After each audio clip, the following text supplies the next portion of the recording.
За сайн уу бүгдээрээ. Өнөөдрийн бичлэгээр болохоор R сэгэлгээний энерги хадгалах хуулийн бодлогоодыг. За эхний бодлого болохоор R эсэргүүцэл C багтаамжтай конденсатор. За бүл үзэгчтэй олгосон байна. Конденсатор анх цэнэггүй байсан гэж байна. За ингэсэн тохиолдолд KSP-ийг залгасны дараа хангалттай хугацааны дараа дэлхэнд ялгарх дулааныг олгосон бодлого. За энэ бол R сэгэлгээний одоо энергээр нь тооцох бодлого гэсэн энерги хадгалах хууль бичнэ. За гүйдэл үзэгчтэй тохиолдолд өмнө нь бол бид нар өмнөх бодлогод болохоор гүйдэл үзэгч байхгүй тохиолдолд дэлхийд ялгарсан дулаан нь болохоор нөгөө анхны ба эцсийн энергийн зөрүүгээр тодорхойлох гэсэн тийм. Одоо болохоор энэ дэлхийд гүйдэл үзэгч байгаа гэсэн. Гүйдэл үзэгч маань юу хийж байгаа гэхээр энд одоо цэник зөөх ажил хийж байгаа гэсэн. Тэгэхээр гүйдэл үзэгчийн хийсэн цэник зөөх ажил маань дэлхийд ялгарсан дулаан болон системийн конденсаторын одоо энергийн зөрүү хоёрыг нийлбэртээ тэнцүү байх хэрэгтэй гэсэн. Тэнцүү байх хэрэгтэй. За тэгэхээр одоо эндээс олохын тулд бид нар гүйдэл үзэгчийн ажлыг олох юм байна. Бас анхны конденсаторын энерги ба эцсийн энергийн зөрүүг олох хэрэгтэй байна тийм. За тэгэхээр эхлээд хэдүүлээ конденсаторын хангалттай хугацааны дараа конденсаторын энерги ямар болсон бэ гэдэг. Анх цэнийг нь 0 байсан гэхэд анхны энерги нь бол эхлээд тэнцүү гэсэн. За хангалттай хугацааны дараа конденсаторын энерги ямар болох вэ гэдгийг олъё тийм. За тэгэхээр хангалттай хугацааны дараа бол резисторын гүйдэл хаагдаад конденсатор дээр E гэсэн хүчтэй унтсан байна гэсэн. За тэгэхээр энэ маань хоёрдугаар энерги маань C E квадрат бахан 2 гэсэн энергит болсон байна. За энергийн зөрүүг нь олох юм бол энэ анхны энерги нь электроос юм болчихно тийм. За гүйдэл үзэгчийн ажлыг олъё одоо. Гүйдэл үзэгч ямар ажил гүйцэтгэх вэ гэхээр яг энэ цэник конденсаторыг цэнэглэх хугацаанд тийм явсан урссан цэник гүйдэл үзэгч дээгүүрээс урссан гэсэн. Тэгэхээр Q цэнийг E потенциалын зөрүүгээр урсгаж ажил хийсэн гэсэн. За конденсатор энэ бол конденсатор дээр өргөгдсөн цэнгийн хэмжээ учраас конденсатор дээр цэнгийн хэмжээ нь C үржих нь E буюу үржих нь E гэхэд C E-гийн квадрат болчихно. C E-гийн квадрат. Одоо энерги хадгалах хуулийн хэсгэл дээр орлуулъя тийм. C E-гийн квадрат тэнцүү Q дээр нэмэх нь энергийн зөрүү маань C E квадрат ба 2.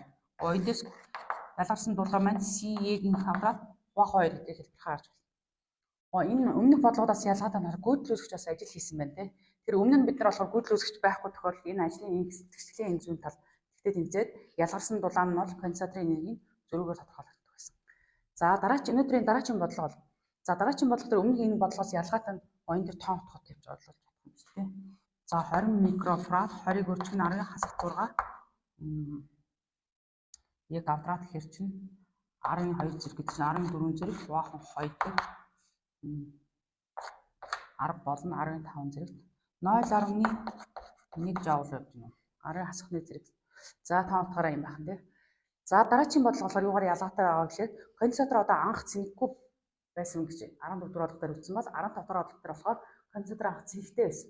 4E гэсэн потенциалын зөрүүгээр цэнэглэгдсэн байж байгаад нэмэгдүүл нийтлэлтэй хасах нэмдэ ингэж холбогдсон байна гэсэн үг тийм. За ийм тохиолдолд одоо дэлхийд ялгарх дулаан буюу резистор хичнээн жаулуудаа ялгарсан бэ гэдгийг тооцоолох юм. За мөн хийжлэх нь гүйдэл үзэгчийн хийсэн ажлын Q дээр нэмэх нь дельта V байх хэрэгтэй тийм. Өмнөхөөс ялгаатай нь болохоор анхны энерги нь T-гээс ялгаатай байна гэсэн. За тэгэхээр анхны энерги нь болчих C 4E-гийн квадрат баахан 2 гэсэн үг тийм. Тэгэхээр 16E квадрат 16 8C E-гийн квадрат конденсаторын анхны энерги. За хангалттай хугацааны дараа яах вэ гэхээр конденсатор дээр цэнийг ямар болсон байх вэ гэхээр энэ E гэсэн хүчээр цэнэгдэж байгаа учраас конденсаторын цэнийг бол C E байна. Резисторын гүйдэл хаагдсан байна гэсэн үг тийм. Тэгэхээр одоо конденсаторын энерги маань ямар болсон байх юм бэ? Конденсаторын энерги багасах юм байна. C E квадрат ба 2 гэсэн энергитэй. Зөрүүг нь олчих. Дельта V C E квадратаас хасах нь 8C-г ингээд 16 ба 2 C квадрат гэвэл хасаг 15 15C-ийн квадрат баахан 2-оор конденсаторын энерги буурсан гэсэн юмшиг гарч тийм. За энэ тохиолдолд одоо гүйдэл үзэгч маань бас ажил хийх ёстой. Тэр гүйдэл үзэгч анх бол конденсаторын цэнийг энэ бол конденсаторын хангалттай хугацааны дараа цэнийг анх конденсатор өөрөө цэнэгтэй байсан тийм. Q-ийг тэнцүү 4C үржих нь 4E буюу 4CE гэсэн цэнэгтэй байсан гэсэн. Тэгэхээр одоо гүйдэл үзэгчтэйгээр урсан гарч байгаа цэнгийн хэмжээг олж олно гэсэн. Энэ цэнгүүдийн ялгуур байх хэвээр. E хүчлийг үржих нь CE-гээс хасах нь 4CE буюу хасах 3 болж байна тийм. Хасах 3CE-гийн квадрат. Ийм ажлын хэмжээ гарч. За одоо тэгшэл дээр энерги хадгалах хуулийн тэгшэл дээр орлуулъя тийм. хасах 3 CE-ийн квадрат тэнцүү Q-гээс хасах нь энэ хасах тэнцвэртэй 15-ыг хуваах нь 2 CE-ийн квадрат гэсэн үг тий. За ийшээ нэмэхээр гарна 7.5 гэсэн үг тий. 7.5 нэмэхээр гарна 4.5 гэдэг чинь 9-ийг хуваах нь 9 CE-ийн квадрат хуваах нь 2 нь Q-тэй тэнцүү. За тоон утгыг олчих. Q тэнцүү 30-ыг үржих нарын хасах 6 9-ийг үржих 2 хуваах 2-той E-ийн квадрат E чинь хэд вүлээ? 50 юм байна тий. 2500 12 зэрэг байгаа гэдэг чинь. За 12 зэрэг нь 10 хасах 4 зэрэг. Хасах 3 зэрэгтэй тий. 10 хасах 3 зэрэгтэй.